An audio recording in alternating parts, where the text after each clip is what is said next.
Bismillahirrahmanirrahim. Assalamualaikum warahmatullahi wabarakatuh. Alhamdulillahi ala ihsani wa syukru lahu ala taufiqihi wa amtinani. Asyhadu an la ilaha illallah wahdahu la syarika lahu ta'ziman li sya'ni wa asyhadu anna Muhammadan abduhu wa rasuluhu da'ila ridwani.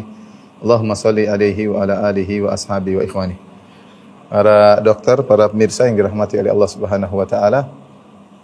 Pada kesempatan kali ini kita akan bahas tentang fikih salat-salat sunnah. Kita tahu bahwasanya ibadah yang sangat dicintai oleh Allah Subhanahu wa taala adalah di antaranya ibadah salat. Karenanya ketika Nabi sallallahu alaihi wasallam bermi'raj, yaitu naik dari Masjidil Aqsa menuju Sidratul Muntaha, kemudian mendapat kewajiban salat dari Allah Subhanahu wa taala, ketika awal Allah Subhanahu wa taala wajibkan adalah 50 waktu sehari semalam. Dan Nabi terima aja. Kemudian Nabi turun ke langit ke-5 atau langit ke-6. Kemudian Nabi bertemu dengan Nabi Musa alaihissalam. Maka Nabi Musa menasihati Nabi Muhammad SAW untuk meminta takhfif, keringanan. Dengan berkata, Inna ummataka la tutiku dhalik. Sungguhnya umatmu tidak mampu 50 waktu sehari semalam. Dan Nabi SAW mendengar nasihat dari saudaranya yang mulia Musa alaihissalam. Maka beliau pun naik ke atas. Kembali lagi meminta keringanan kepada Allah Subhanahu wa ta'ala. Maka Allah beri keringanan. Setiap kali dikurangi 5. Ketika turun, ketemu Nabi Musa, sudah jadi 45 waktu sehari semalam. Nabi Musa mengatakan, Inna ummataka la tutiku dhalik. Umatmu tidak mampu. Minta keringanan. Minta lagi keringanan. Terus Nabi Musa kasih nasihat sampai tinggal 5. Ketika 5, Nabi Musa menasihati lagi, minta keringanan.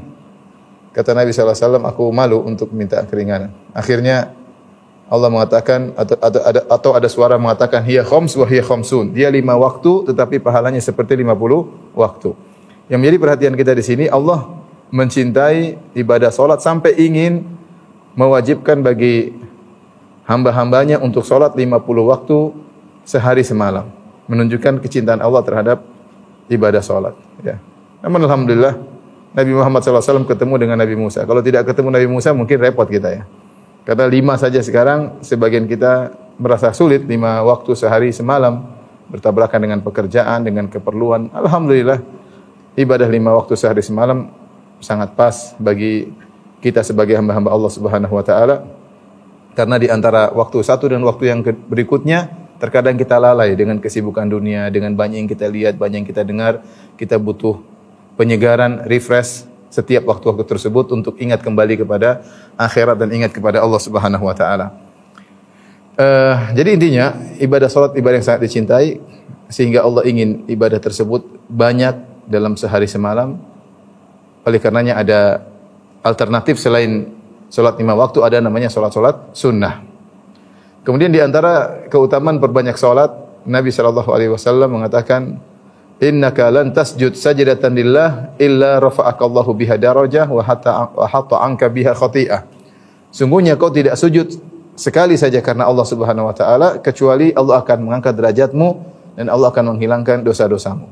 Semakin kita sering sujud kepada Allah, kita semakin tinggi kedudukannya di sisi Allah Subhanahu wa taala. Dan Allah berfirman, wasjudu waqtarib. Sujudlah dan dekatlah. Orang semakin sujud, dia semakin dekat. Makanya dan semakin tinggi di sisi Allah Subhanahu wa taala. Makanya Nabi sallallahu alaihi wasallam mengatakan aqrabu ma yakunul abdu min rabbih wa huwa sajid. Kondisi seorang paling dekat dengan Allah ketika dia sujud. Dia semakin dekat. Sujud tersebut di dalam salat, ya. Oleh karenanya jangan sampai kita merasa diri kita dekat dengan Allah sementara kita orang yang sangat malas untuk salat. Dan bisa jadi kita merendahkan orang, ternyata orang itu sangat dekat dengan Allah. Kenapa dia sering salat? Sering sujud karena Allah Subhanahu wa taala. Ini di antara keistimewaan perbanyak sujud, di antara perbanyak salat. Di antara keistimewaan salat sunnah, dengan perbanyak salat sunnah seorang meraih derajat surga yang tertinggi. Ada seorang datang kepada Nabi sallallahu alaihi wasallam dan dia berkata, "Ya Rasulullah," kata Rasulullah sallallahu alaihi wasallam, "Sal, mintalah." Dia mengatakan, "As'aluka murafaqataka fil jannah." Ya Rasulullah, aku minta menemani engkau di surga. Kata Rasulullah sallallahu alaihi wasallam, "Awa ghairu dzalik?" Tidak adakah permintaan yang lain? Itu permintaan berat. Ingin menemani Nabi di surga berarti surganya tinggi. Apakah ada permintaan lain? Kata Nabi sallallahu alaihi wasallam, kata dia, "Huwa dzak." Saya ingin minta itu, menemani engkau di surga. Maka apa jawaban Nabi sallallahu alaihi wasallam? "Fa inni ala nafsika bi kathrati sujud." Bantulah aku agar bisa memberi syafaat untukmu dengan kau sendiri harus banyak sujud. Kau sendiri harus banyak sujud. Nah, banyak sujud caranya bagaimana? Dengan salat sunnah. Enggak mungkin kita salat 5 waktu banyak sujud, nanti batal salat kita. Di antara memperbanyak sujud, di antaranya dengan memperbanyak salat sunnah. Ini dalil bahwasanya orang perbanyak salat sunnah, dia semakin tinggi derajatnya dan semakin di surga. Tinggi derajatnya di surga. Dan di antara keistimewaan salat sunnah, fungsinya adalah untuk menambal kekurangan salat fardu. Dalam hadis awwalu ma yuhasabu bihil abdu min amalihi as-salat. Amal yang pertama kali dihisab oleh Allah, diaudit oleh Allah pada hari kiamat kelak adalah salat. Fa in saluhat ya najaha ya. Kalau dia berhasil, salatnya baik, maka dia telah berhasil.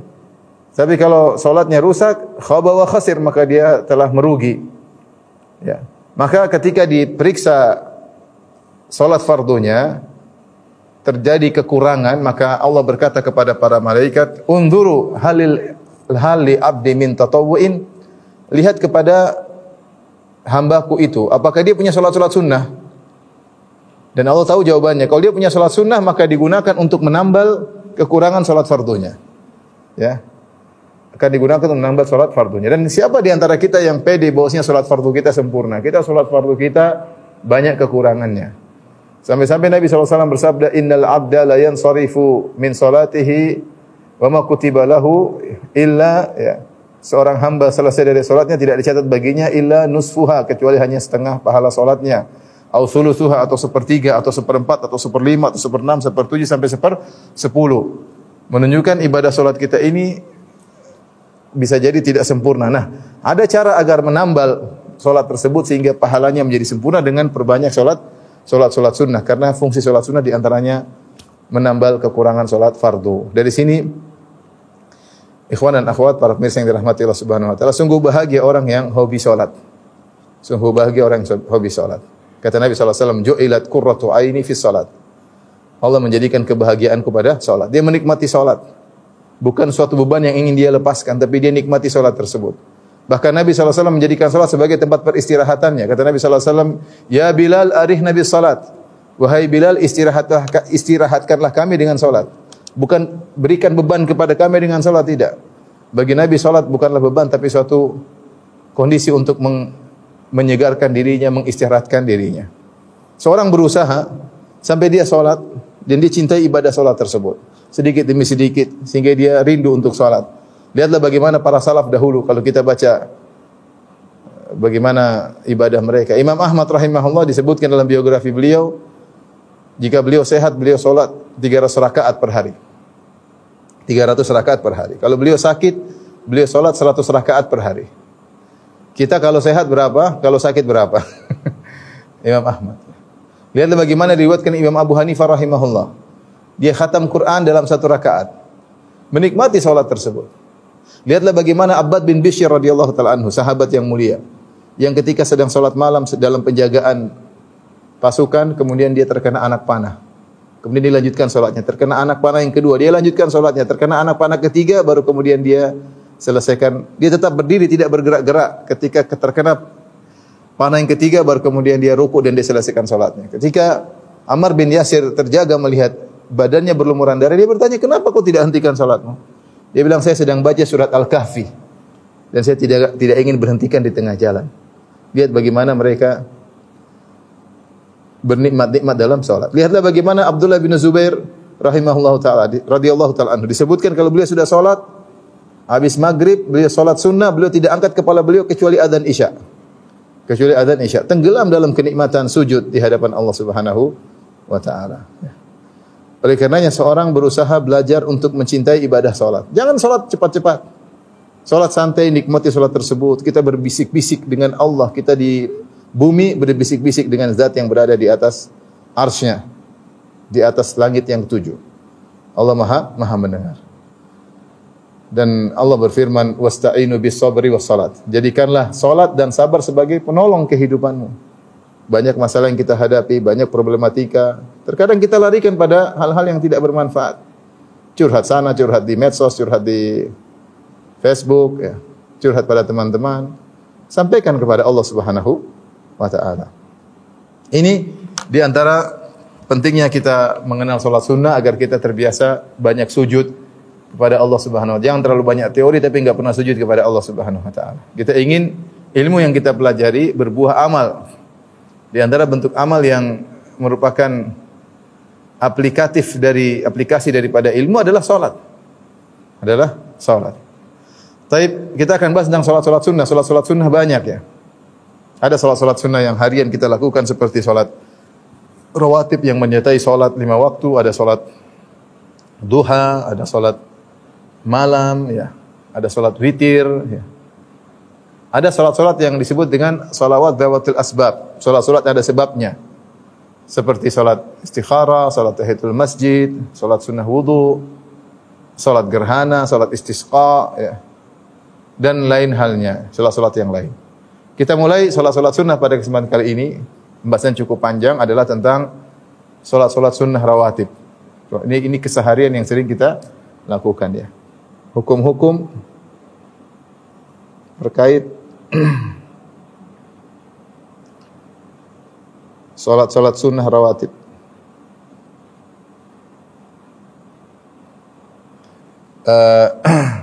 Apa yang dimaksud dengan rawatib? Rawatib jamak dari ratibah. Ratibah adalah yang selalu rutin, yaitu sunan at-tabi'ah lil faraid. Yaitu sunnah-sunnah yang mengikuti salat sunnah rawatib itu adalah salat-salat sunnah yang menyertai at-tabi'ah, menyertai salat fardu.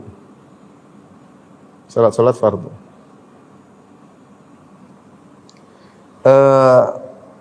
Berapakah jumlah rakaat salat sunnah rawatib? Ada dua kelompok hadis. Hadis pertama menyatakan, mengisyaratkan bahwasanya salat sunnah rawatib adalah 12 rakaat, yaitu hadis Aisyah dan hadis Ummi Habibah. Ya, ketika Aisyah menjelaskan tentang salat sunnah rawatib, beliau berkata arba rakaatin qabla dzuhur, 4 rakaat sebelum zuhur, wa rakaataini ba'daha, dan 2 rakaat setelah zuhur. Wa rakaataini ba'dal maghrib, dan 2 rakaat setelah maghrib, wa rakaataini ba'dal isya, 2 rakaat setelah isya, wa rakaataini qabla al-fajr, 2 rakaat sebelum subuh. Dan ini juga diutarakan semisal ini oleh hadis Ummu Habibah. Arba rakaatin qabla dzuhur wa rakaataini ba'daha. 4 rakaat sebelum zuhur, 2 rakaat setelah duhur, 2 rakaat setelah maghrib, 2 rakaat setelah isya, 2 rakaat sebelum subuh. Totalnya 12 rakaat. Tapi ada hadis Ibnu Umar radhiyallahu ta'ala anhuma menjelaskan bahwasanya salat sunnah rawatib 10 rakaat. Kata Ibnu Umar, hafiztu minan Nabi sallallahu alaihi wasallam 10 rakaat. Aku menghafal atau melihat dari Nabi 10 rakaat. Rakaataini qabla dzuhur, ini bedanya di sini. Kalau hadis Ummu Habibah, hadis Aisyah 4 rakaat sebelum zuhur. Adapun Ibnu Umar dia mengatakan rakaataini qabla dzuhur, 2 rakaat sebelum zuhur. Sisanya sama. 2 rakaat sebelum zuhur, 2 rakaat setelah zuhur, 2 rakaat setelah maghrib, 2 rakaat setelah isya, 2 rakaat sebelum subuh, sehingga totalnya 10 rakaat. Para ulama berusaha untuk menjamakkan tentang bagaimana mengkompromikan antara 14 dengan 12. Ibnu Hajar rahimahullah dalam Fathul Bari menyebutkan beberapa cara kompromi. Intinya seorang terbaik adalah 12 rakaat. Tapi kalau dia misalnya agak lagi malas atau enggak enak badan atau apa, dia boleh 2 sebelum dan 2 sesudahnya. Yang terbaik adalah 12 rakaat, tapi kalau dia pilih 10 rakaat rawatib maka tidak jadi masalah. Tidak jadi masalah. Adapun keutamaan salat sunnah rawatib adalah tadi Rasulullah SAW mengatakan man sabara ala thintai asyrata rakaah min sunnah banallahu lahu baitan fil jannah. Siapa yang sabar untuk salat 12 rakaat, itu salat sunnah rawatib, Allah akan bangunkan baginya istana di surga ya. Baik. Yang pembahasan kita pertama adalah jumlah salat rawatib.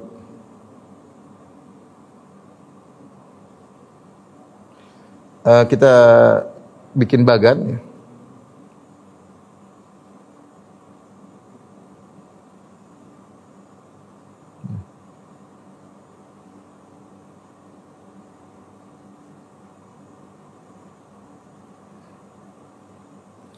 Yang pertama adalah nama salatnya, salat. Yang ini qobliyah. Kemudian ba'diyah. Ba'diyah. Kita mulai dari subuh ya. Pertama salat subuh. maka qobliyahnya dua rakaat. Ba'diyah tidak ada. Kemudian yang kedua, salat zuhur. Zuhur tadi kita ada 2 atau 4. 2 atau 4 rakaat, terserah. Atau kita tulis 2 plus 2, boleh 2 4 rakaat, dan ba'diyah 2. Kemudian yang ketiga adalah asar. Asar, qobliyah tidak ada, ba'diyah tidak ada. Kemudian 4 maghrib, qobliyah tidak ada, ba'diyah 2 rakaat. Kemudian yang kelima isya, qobliyah tidak ada, ba'diyah 2 rakaat. Ini jumlahnya berarti 2 tambah 4, 6 tambah 6, 12. Ini adalah salat sunnah rawatib. Di sana ada salat-salat sunnah yang tidak dikatakan salat sunnah rawatib atau dikatakan salat sunnah rawatib ghairu muakkadah. Ghairu muakkadah tidak terlalu ditekankan. Yang perlu kita jaga yang ini. Subuh qobliyah 2 rakaat, zuhur qobliyah 4 atau 2 juga boleh. Ba'diyahnya 2, asar tidak ada, maghrib ba'diyah, isya ba'diyah 2 rakaat. Ada namanya salat-salat sunnah. Ada yang mengatakan rawatib ghairu muakkad, ada yang mengatakan salat sunnah mutlak, istilah di kalangan para fuqaha.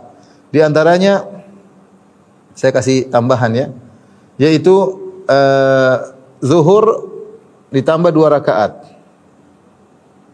Boleh. Jadi setelah zuhur boleh 4 rakaat berdasarkan hadis man hafadha ala arba'in qabla dhuhr wa arba'in ba'daha, ya, haramallahu alaihi nar. Siapa yang menjaga 4 rakaat sebelum zuhur dan 4 rakaat setelah zuhur, Allah akan haramkan baginya neraka.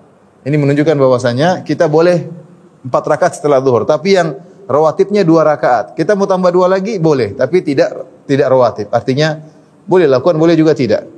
Kemudian juga asar 4 rakaat ada. 4 rakaat sebelum asar. Ini juga bukan rawatib. Kata Nabi SAW, rahimallahu ra'an shalla qabla al-asri arba'an. Semoga Allah merahmati seorang yang salat sebelum asar 4 rakaat. Tapi ini bukan rawatib. Sama, sebelum maghrib juga ada, yaitu 2 rakaat.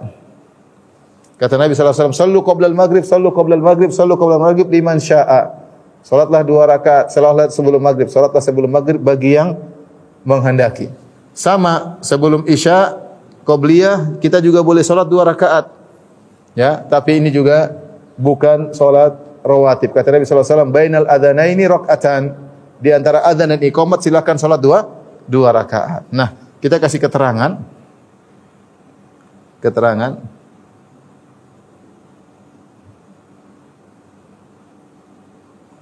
Warna hijau, warna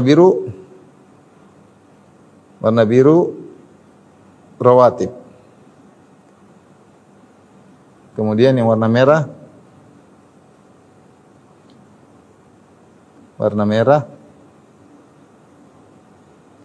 rawatib tapi tidak muakkadah. Rawatib tapi bukan muakkadah, ghairu muakkadah, itu tidak tapi tidak ditekankan. Yang perlu kita jaga yang warna biru, yang warna biru. Ini terkait dengan salat-salat sunnah rawatib. Kemudian terkait Jumat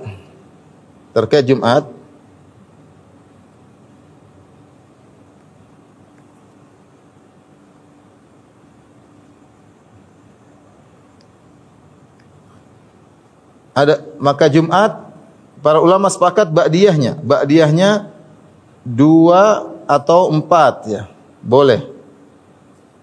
Adapun qobliyah Jumat maka khilaf di kalangan para ulama. Apakah ada salat qobliyah Jumat? Sebagian ulama seperti mazhab Syafi'i mengatakan ada salat qobliyah Jumat. Yang benar, wallahu alam bisawab, tidak ada salat qobliyah Jumat. Tidak ada salat qobliyah Jumat karena tidak pernah diriwayatkan oleh Nabi sallallahu alaihi wasallam dan tidak mungkin pelaksanaan qobliyah Jumat. Kenapa tidak mungkin? Karena waktu qobliyah itu kapan masuk? Waktu qobliyah itu masuk jika sudah masuk waktu salat. Artinya kita tidak boleh qobliyah subuh kecuali sudah azan subuh. Kita enggak boleh qobliyah zuhur kecuali sudah azan apa? Zuhur. Sementara ketika sholat Jumat di zaman Nabi SAW, zaman Nabi, zaman Abu Bakar, zaman Umar, maka azan ketika khatib naik mimbar.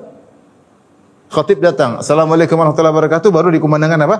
Azan. Begitu azan cuma satu kali, zaman Utsman baru azan dua kali. Begitu azan selesai, khatib langsung berkhutbah. Kapan mau ada waktu salat qabliyah? Yang ada sebelum Jumat namanya salatul intizar. Salat intizaril imam, yaitu salat menunggu imam. Seorang boleh salat 100 rakaat juga boleh. Datang hari Jumat di masjid jam 8 pagi, kemudian salat 2 rakaat sampai imam naik mimbar, boleh. Tapi itu bukan qabliyah. Karena dia startnya sebelum waktu masuk salat apa? Jumat ya. Tapi enggak ada masalah. Ini masalah apa namanya?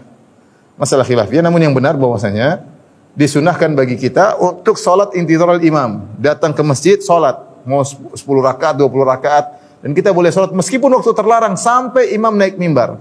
Terserah, mau 2, mau 10, mau 12, mau 18, mau 20, mau 30, yang Allah mudahkan bagi kita. Dan itu bukan salat qabliyah, tapi salat menunggu kehadiran imam. Ini terkait dengan perkara pertama tentang jumlah salat rawatib. Perkara yang kedua mengenai waktu salat rawatib.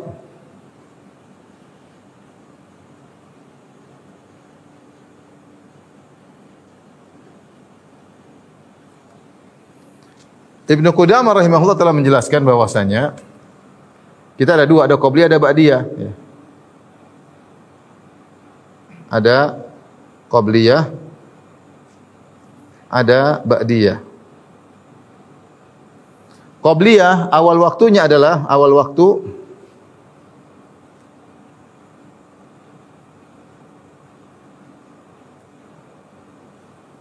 qabliyah awal waktu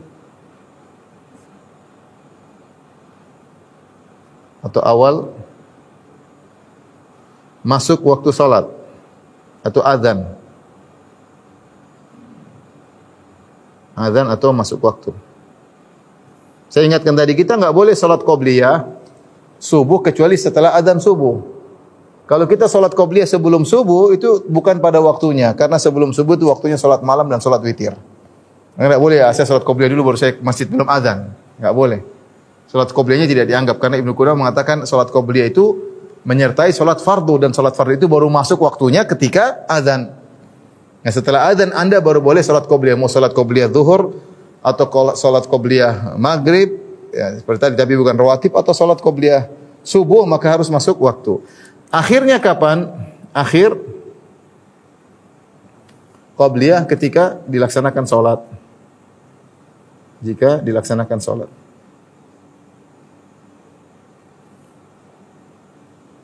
Salat fardu tersebut.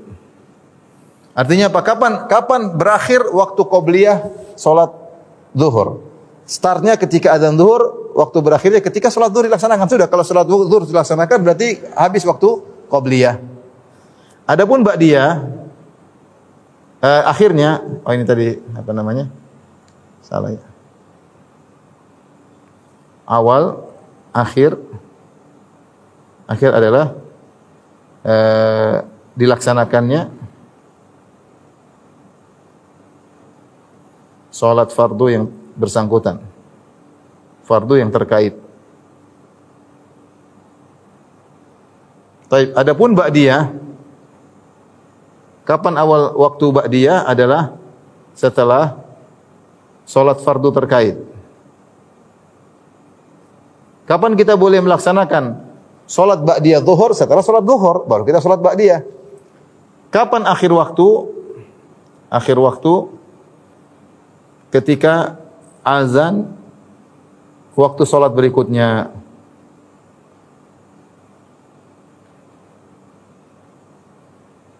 Contoh misalnya azan zuhur jam 12. Azan asar jam 3. Saya sudah selesai salat zuhur jam 12:30. Apakah saya boleh salat ba'diyah jam 2:30? Jawabannya boleh. Tapi yang afdal segera, jangan ditunda. Yang afdal adalah habis salat zuhur kita salat ba'diyah. Tapi seandainya saya habis salat zuhur ternyata ada urusan, saya harus ngantar ibu ke rumah sakit, saya harus belanja ini, belanja anu, ya saya belum sholat ba'diyah. Saya boleh sholat ba'diyah, yang penting sebelum adzan asar. Saya bukan nyuruh nunda sholat ba'diyah, saya boleh, tapi yang terbaik adalah disegerakan. Disegerakan. Sama ba'diyah maghrib sampai kapan? Pokoknya kamu sudah selesai sholat maghrib, silakan sholat ba'diyah. Misalnya maghrib jam 6, isya jam 7.30. Kalau saya sholat ba'diyah maghrib jam 7 boleh. Meskipun yang terbaik adalah begitu setelah sholat maghrib kamu sholat ba'diyah. Tapi kalau kamu tunda karena ada keperluan sehingga kamu sholat ba'diyah maghrib jam 7.15 enggak ada masalah, yang penting sebelum adzan isya. Ini adalah waktu sholat sunnah rawatib terkait dengan qobliyah maupun ba'diyah. Nah ini jika dikerjakan di luar waktu namanya qadha. Jika dikerjakan di luar waktu yang ditentukan namanya qadha. Salat qadha. Maka kita masuk pada pembahasan berikutnya. Apakah salat rawatib boleh diqadha? Ini pembahasan berikutnya.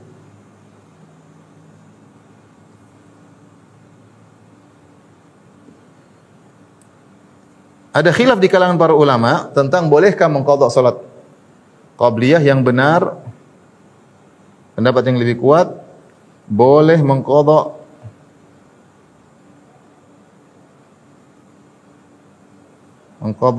salat rawatib. Dalilnya sangat banyak, Saya sebutkan dalil-dalilnya. Silakan bagi yang punya buku, silakan buka halaman 14, jilid kedua buku bekal salat, halaman 14. Di antara dalil akan hal ini, ya. Pertama, dalil tentang bolehnya mengqadha salat sunnah rawatib, di antaranya keumuman hadis Nabi sallallahu alaihi wasallam, "Man nama an salatin aw nasiyaha falyusalli ya idza dzakaraha." Barang siapa yang ketiduran atau dia lupa suatu salat, ya, maka dia melakukannya ketika dia ingat. Artinya ini menunjukkan siapa yang beruzur sehingga tidak bisa salat fardu, maka dia boleh mengerjakan ketika dia ingat, ketika hilang uzur tersebut meskipun keluar waktu. Dan perkataan Nabi, "Man nasiya an salatin," ya, ini umum, siapa yang lupa tentang salat terkait salat fardu maupun salat sunnah, salat rawatib. Di antara dalil akan hal ini juga Rasulullah SAW pernah bersabda, "Man lam yusalli raka'atil fajri falyusallihima ba'da ma tatla'u syamsu." Perhatikan, kata Nabi, siapa yang tidak sempat salat 2 rakaat sebelum subuh, maka salatlah setelah matahari terbit. Setelah matahari terbit. Misalnya kita datang ke masjid, sudah salat subuh, ya sudah kita masuk ikut salat subuh. Kita mengqadha salat qabliyah subuh nanti pas waktu duha, setelah matahari terbit. Pernah ada seorang sahabat yang dia salat qabliyah subuh, setelah salat subuh langsung. Hadis Qais, ya. Saya bacakan. Kharaja Rasulullah sallallahu alaihi wasallam fa uqimatis salat. Rasulullah SAW suatu keluar untuk salat subuh dan salat sudah diiqamatkan. Fa sallaitu ma'as subh, kata sahabat, saya pun salat subuh bersama Nabi. Tsuman sarafa Nabi sallallahu alaihi wasallam fa wajadini usalli. Setelah Rasulullah SAW selesai subuh, saya salat lagi 2 rakaat. Rasulullah lihat aku salat 2 rakaat. Maka Rasulullah SAW tegur, "Mahlan ya Qais, as-salatani ma'an?" Wahai Qais, sebentar, kenapa kau salat 2 kali dalam waktu yang sama? Qultu ya Rasulullah, inni lam akun rak'atail fajr. Ya Rasulullah, saya tadi belum sempat salat 2 rakaat qabliyah subuh. Kata Nabi, fala idzan, kalau gitu enggak ada masalah. Jadi bagi orang yang tidak sempat salat qabliyah subuh, dia boleh melakukan 2 cara. Cara terbaik dia qadha nanti di waktu duha, itu yang terbaik. Dan dia kalau takut di waktu duha banyak kesibukan, dia boleh qadha setelah salat subuh.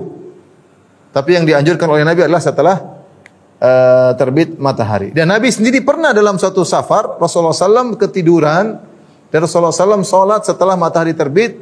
Rasulullah SAW salat qabliyah dulu baru salat fajar. Saya bacakan hadisnya di Ibnu Umar. Idh kunna qad ra'ayna Rasulullah SAW lamma nama an salati subhi. Kami pernah bersama Nabi dan kami lihat Nabi ketiduran salat subuh, yaitu ketika safar dengan para sahabat, semuanya ketiduran. Hatta tala'ati syamsu, tidak ada yang bangun salat subuh sampai matahari terbit. Shalla hina hallati salatu lahu ba'da adhani Bilalin laha rak'atainil fajri thumma shalla salatal fajri. Maka ketika matahari sudah terbit, semua sudah terbangun, Nabi suruh Bilal untuk azan, mengumandangkan azan. Setelah mengumandangkan azan, Rasulullah salat 2 rakaat sebelum subuh, kemudian Rasulullah salat subuh. Ini dua-duanya diqadha. Subuhnya diqadha, qabliyahnya juga diqadha. Ini dalil bahwasanya salat rawatib bisa diqadha. Kemudian juga anna Nabi sallallahu alaihi wasallam kana idza lam yusalli arba'an qabla dhuhri shallahunna ba'dahu. Rasulullah SAW dikatakan hadis Aisyah kalau tidak sempat salat 4 rakaat sebelum zuhur, Rasulullah SAW qadha setelah zuhur. Rasulullah qadha setelah zuhur. Dan ini menunjukkan bahwasanya salat rawatib bisa diqadha ya. Demikian juga Rasulullah SAW pernah salat 2 rakaat setelah asar. Rasulullah ditanya oleh Ummu Salamah, "Ya Rasulullah, ini salat apa setelah asar? Tidak ada salat ba'di asar." Kata Rasulullah SAW, "Wa innahu atani nasun min Abdul Qais." Tadi ada tamu dari kabilah Abdul Qais, "Fashaghaluni an rak'ataini allataini ba'da dhuhri fahuma hatan."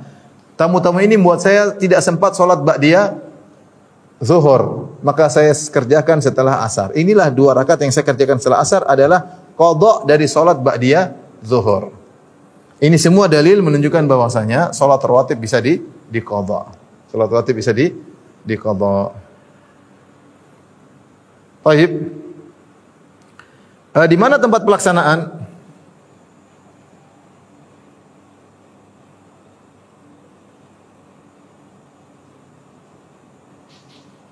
Tempat pelaksanaan. Yang terbaik di rumah. Yang terbaik di rumah. Tapi boleh meskipun di masjid. Yang terbaik di rumah. Ya. Rasulullah SAW mengatakan, "Afdhalus salati salatul mar'i fi baitihi ilal maktubah." Sebaik-baik salat adalah salat seorang di rumahnya, kecuali salat fardu. Jadi kalau kita salat qabliyah ba'diyah, yang terbaik adalah di rumah. Namun boleh kita salat di masjid. Ya.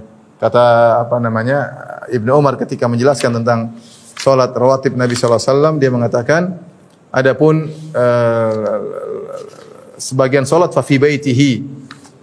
Sebagian salat rawatib Rasulullah SAW salat di rumahnya. Demikian juga salat ba'diyah Jumat. Rasulullah SAW salat, kalau beliau di masjid, beliau salat 4 rakaat ba'diyah. Kalau beliau di rumah, beliau salat ba'diyah 2 rakaat. Ini dalil bahwasanya salat qabliyah ba'diyah boleh dikerjakan di masjid, namun yang terbaik adalah di rumah. Kevin? Sudah, Vin?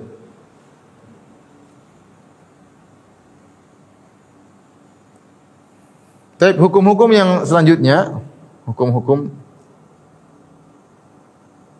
salat rawatib.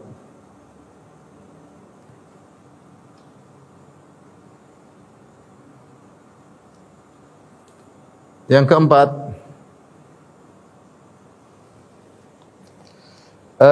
jika iqamat dikumandangkan, jika iqamat, apa masih boleh salat qabliyah? Jawabannya, jika masih memungkinkan untuk mendapatkan salat fardu sebelum, maksudnya masih mendapatkan rakaat, maka masih boleh melanjutkan salat qabliyah. Maksudnya bagaimana? Karena Rasulullah SAW mengatakan, "Idza uqimatis salat fala salata ilal maktubah." Kata Nabi, kalau sudah diiqamatkan salat, maka tidak boleh ada salat yang lain kecuali salat fardu. Seorang baru salat qabliyah, Allahu Akbar, dia baru rakaat pertama, tiba-tiba ada qomat. Allahu Akbar, Allahu Akbar, syahadu la ilaha illallah Rasulullah ya Rasulullah, maka hendaknya dia batalkan salatnya. Kemudian dia ikut salat fardu. Nanti dia bisa qadha, enggak ada masalah. Tapi kalau dia qomat, dia sudah rakaat kedua dan dia sudah ruku, sudah mutasyahud, lanjutkan aja, selesai. Yang penting setelah dia salat rawatib, dia masih mendapatkan rakaat pertama. Tapi kalau tidak memungkinkan dapat rakaat pertama, maka dia batalkan. Dan dia ikut salat fardu. Jadi jawabannya, jika masih memungkinkan dapat rakaat pertama salat fardu, maka tidak mengapa, tidak mengapa.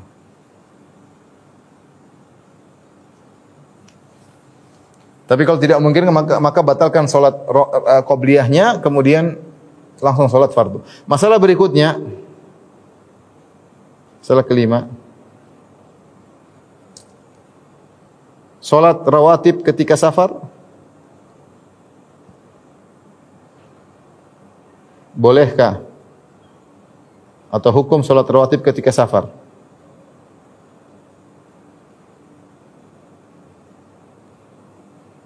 Salat rawatib ketika safar. Tentu ada khilaf dalam masalah ini, tapi pendapat yang lebih kuat Allah alam bisawab ada dua kondisi. Dua kondisi. Kondisi pertama, jika dia mengqashar salat.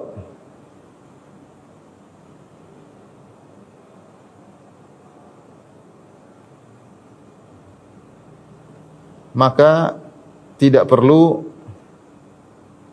salat rawatib kecuali adalah qabliyah subuh. Misalnya saya safar, saya pergi ke pantai, saya pergi ke gunung, dan saya sholat 2 rakaat, duhur 2 rakaat, asar 2 rakaat, maghrib 3 rakaat, isya 2 rakaat, subuh 2 rakaat. Dalam kondisi demikian tidak perlu sholat sunnah rawatib. Kenapa? Karena Nabi tidak pernah melakukannya. Kata Ibnu Qayyim dalam Zadul Ma'ad, dia mengatakan tidak ada dalil bahwasanya Rasulullah SAW pernah qobliyah atau ba'diyah ketika safar, enggak ada. Rasulullah SAW hanya sholat 2 rakaat, kecuali qobliyah subuh. Rasulullah SAW tidak pernah meninggalkannya, apakah ketika safar ataupun tidak safar. Sehingga kalau kita safar tetap 2 rakaat sebelum subuh. Ini kondisi Nabi ketika Nabi mengqashar salat. Adapun jika kita salatnya 4 rakaat,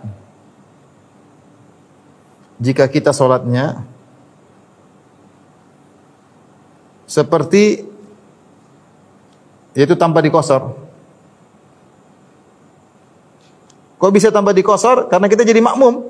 Kita musafir tapi kita salat di masjid masyarakat. Sehingga kita pun salat isyanya 4 rakaat, salat zuhurnya pun 4 rakaat, salat isyanya juga, salat asarnya juga 4 rakaat. Dalam kondisi kita, seperti kita umrah, ketika kita umrah kita ke Masjid Nabawi, kita salatnya bukan salat di kamar, kita salat bersama imam. Ketika salat bersama imam sama imam di Masjid Nabawi, kita salatnya sempurna. Zuhur 4 rakaat, asar 4 rakaat, isya 4 rakaat. Nah, dalam kondisi seperti ini sebagian ulama berfatwa seperti Syekh bin Baz kalau tidak salah bahwasanya kita boleh rawatib. Kenapa kita boleh rawatib? Karena bentuk salat kita seperti bukan salat musafir.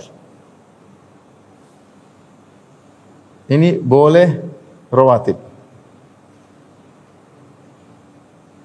Ini dipraktikkan oleh sebagian guru-guru kita ketika kita hajian sama mereka, mereka salat misalnya salat 4 rakaat, mereka salat qobliyah, salat ba'diyah. Karena kondisi posisi salat mereka seperti salat orang yang sedang mukim, dan orang mukim dia boleh qobliyah dan ba'diyah. Adapun kalau kita salat di qashar, ngapain kita qobliyah, ngapain kita ba'diyah? Karena salat 4 saja jadi 2, ngapain kita tambah 2 sebelumnya, 2 sesudahnya? Ya sudah, kalau jadi 2 keringanan. Dan itu yang terbaik. Sebaik-baik salat adalah salatnya Nabi SAW, dan Nabi ketika safar dan dengan salat di qashar, Nabi tidak pernah qobliyah, tidak pernah ba'diyah kecuali qobliyah subuh. Tapi kalau kasusnya tadi kita salatnya seperti orang mukim karena kita jadi makmum, maka ini boleh salat rawatib karena model salat kita adalah model salat orang mukim. Ini boleh rawatib karena model salat kita seperti salat mukim. Salat orang yang tidak musafir. Tapi perkara berikutnya yang keenam,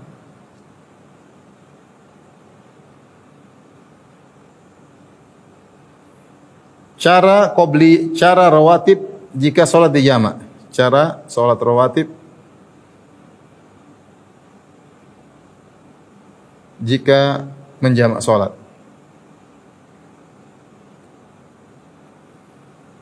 Kita jamak salat, artinya misalnya saya ada keperluan sehingga saya jamak zuhur dan asar. Saya tidak musafir.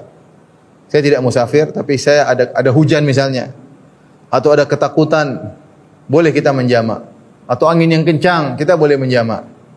Jamaknya zuhur dan asar 4 rakaat. Ini pernah dilakukan oleh Nabi SAW. Nabi pernah menjamak salat dan beliau di Madinah.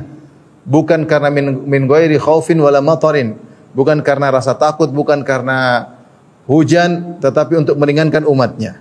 Artinya ada kondisi kita boleh menjamak salat tanpa safar. Jadi bukan berarti kalau jamak harus qashar dan qashar harus jamak. Enggak. Ini 2 hal yang berbeda. Ya, contohnya kalau kita menjamak salat karena ada keperluan, bagaimana cara kita salat qobliyah? dan ba'diyah. Caranya kalau kita misalnya menjamak, zuhur dengan asar. Contoh,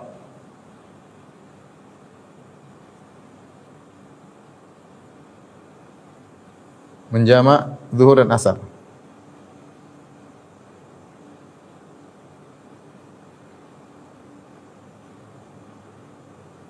Baik, untuk jamak zuhur dan asar yang ada cuma qabliyah zuhur. Yang ada qabliyah zuhur dan cuma ba'diyah zuhur. Asar tidak ada salat rawatibnya. Terus bagaimana pelaksanaannya? Caranya pertama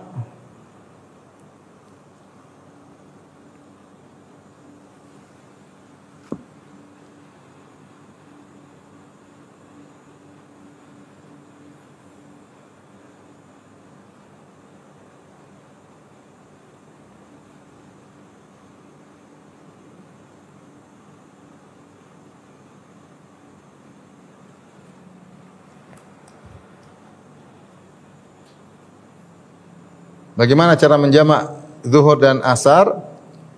Caranya kita pertama zuhur salat qabliyah dulu.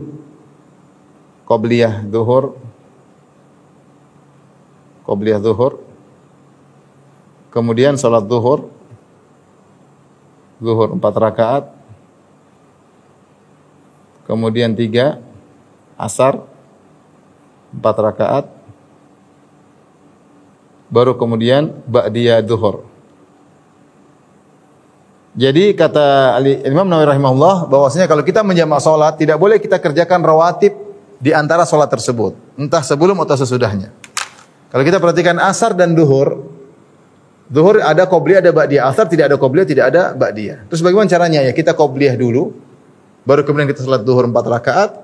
Kemudian kita sholat asar 4 rakaat, baru kita ba'diyah zuhur.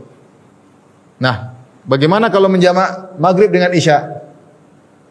Dua-duanya ada ba'diyah maghrib, tapi qabliyahnya enggak ada.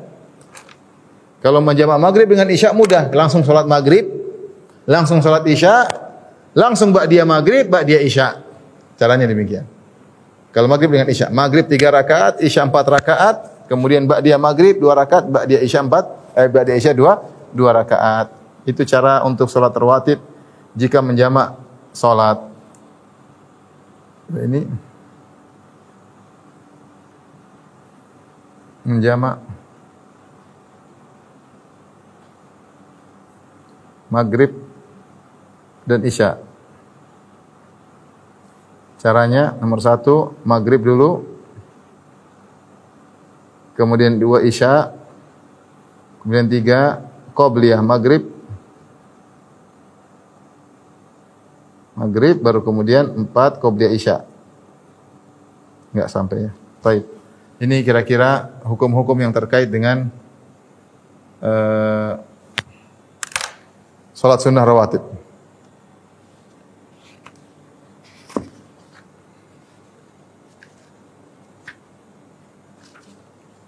Sudah, Win? Masih ada waktu atau enggak? Masuk salat duha. Ini masuk salat duha panjang, coba apa kita lanjut salat duha atau kita buka tanya jawab? Salat duhanya panjang juga. Gimana Pak moderator? Dr. Agung? Ya Ustaz, mungkin bisa dibahas 14 bagian. Oke, kita lanjut ya. Lanjut. Oke. Kita baca sekarang pembahasan berikutnya adalah salat duha.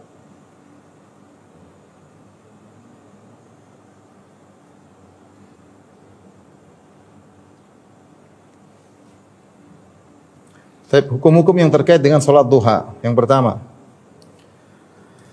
disyariatkan atau definisi waktu salat duha.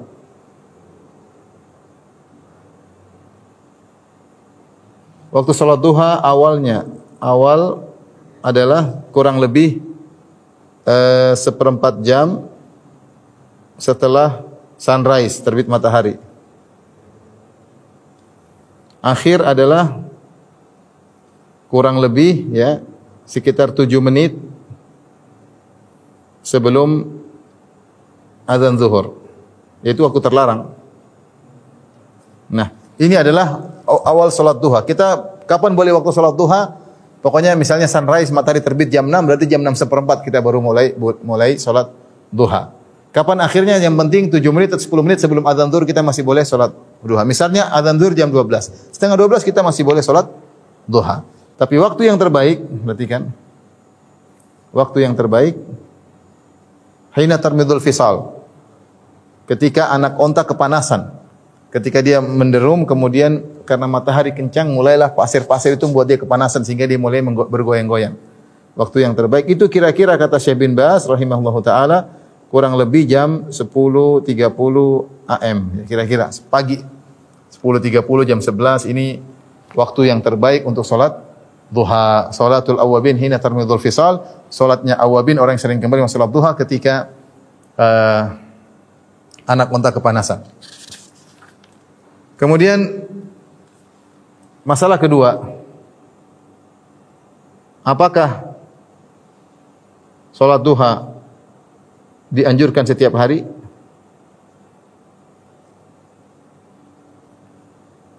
Ada khilaf di kalangan para ulama, khilaf ya. Ada yang mengatakan iya, ada yang mengatakan tidak. Iya, ada yang mengatakan tidak. Masing-masing punya dalil ya. Namun yang benar, wallahu ta'ala alam bisawab ya, bahwasanya dianjurkan untuk salat duha setiap hari. Berdasarkan dalil yang saya sebutkan berikut ini ya. Di antaranya Rasulullah SAW bersabda dalam hadis Abu Dzar, "Yusbihu ala kulli sulama min ahadikum sadaqah." Wajib setiap hari bagi setiap kalian untuk mensedekahkan sendi-sendinya. Dan itu diwajibkan setiap hari. Tapi caranya bagaimana? Harus dengan cara sedekah. Kemudian Rasulullah sebutkan caranya, faqulu tasbihatin sadaqah. Caranya setiap bertasbih sedekah, alhamdulillah sedekah, la ilaha illallah sedekah, bertakbir sedekah, beramar ma'ruf sedekah, bernahi munkar sedekah. Wa yujizu min dzalika rak'atani yarka'uhuma min ad-duha. Dan itu semua bisa diwakili dengan 2 rakaat ketika waktu duha. Rasulullah mengatakan yusbihu, setiap pagi wajib untuk bersedekah, dan sedekah itu bisa diwakili dengan 2 rakaat salat duha. Berarti 2 rakaat salat duha dianjurkan setiap hari. Ya. Demikian juga hadis misalnya wasiat Nabi kepada Abu Hurairah. Rasulullah SAW mengatakan, ya, kata Abu Hurairah, "Ausani khalili sallallahu alaihi wasallam bi thalath." Rasulullah mewasiatkan kepadaku 3 perkara. Di antaranya rakaatai duha. Beliau berkata, "Siyamu thalathati ayyam min kulli syahr." Puasa 3 hari setiap bulan. Rakaatai duha, salat 2 rakaat. Wa an utira qabla an anam. Tidur, sebelum tidur saya witir dulu. Ya. Ini menunjukkan itu adalah salat sunnah harian. Kemudian dalam hadis Nuaim ibn Hammar al-Ghatafani, "Ya bani Adam la ta'jiz an 4 rakaat min awalin nahar akfika akhirahu." Wahai anak Adam, jangan sampai kau tidak mampu untuk salat 4 rakaat di awal hari, aku akan mencukupkan urusanmu di akhir hari. Dan ini juga adalah salat duha ya. Taib. Jadi dianjurkan untuk setiap hari, ini yang benar ya. Yang benar. Berikutnya, perkara yang berikutnya, yang ketiga adalah jumlah rakaat.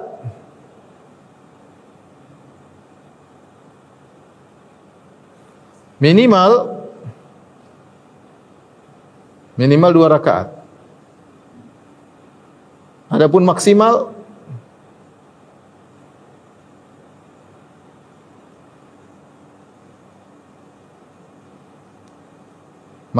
ada khilaf. Ada yang mengatakan 8 rakaat. Ada yang mengatakan 12 rakaat. Ada yang mengatakan tanpa batas.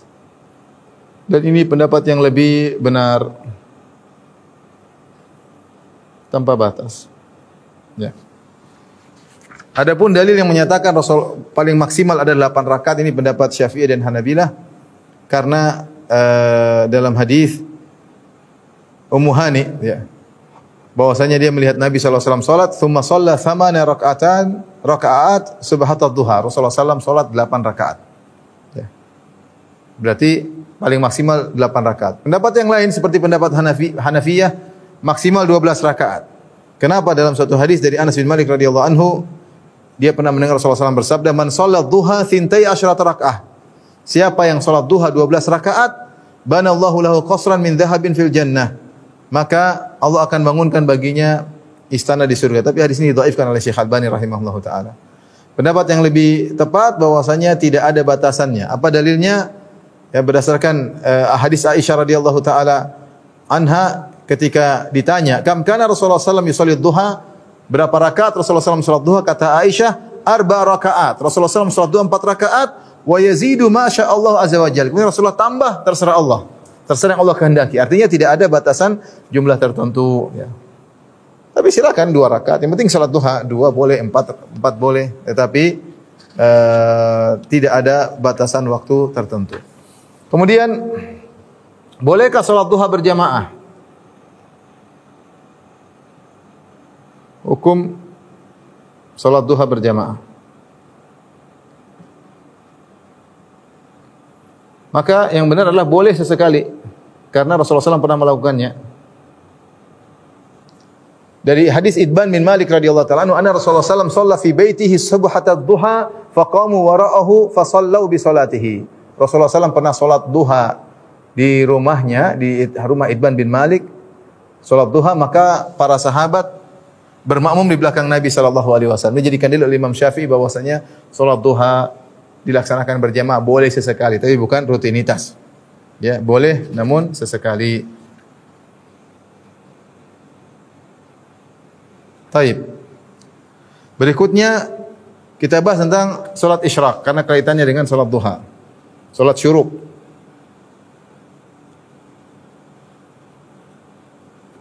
Apa itu syuruk? Syuruk adalah awal waktu duha. Syuruk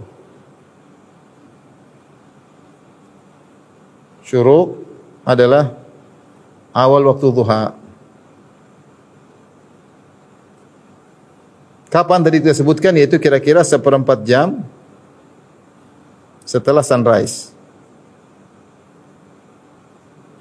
Setelah sunrise. Apa bedanya salat syuruk dengan salat duha? Salat syuruk adalah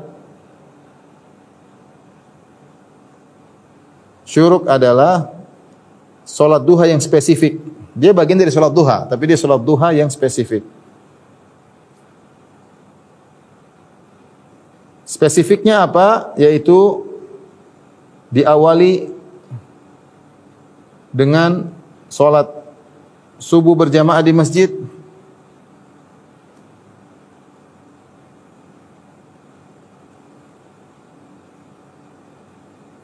Kemudian lalu diam di masjid hingga syuruk.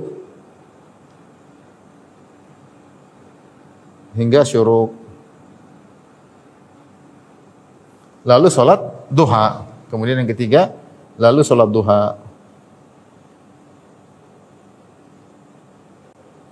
Jadi dia adalah salat duha namun spesifik, ya. Karena diawali dengan salat subuh berjamaah di masjid, kemudian dia diam di masjid, tidak kemana-mana, kemudian dia salat duha di awal waktu, namanya salat syuruk. Ini bedanya salat syuruk dengan salat duha, jadi dia salat duha yang spesifik. Adapun pahalanya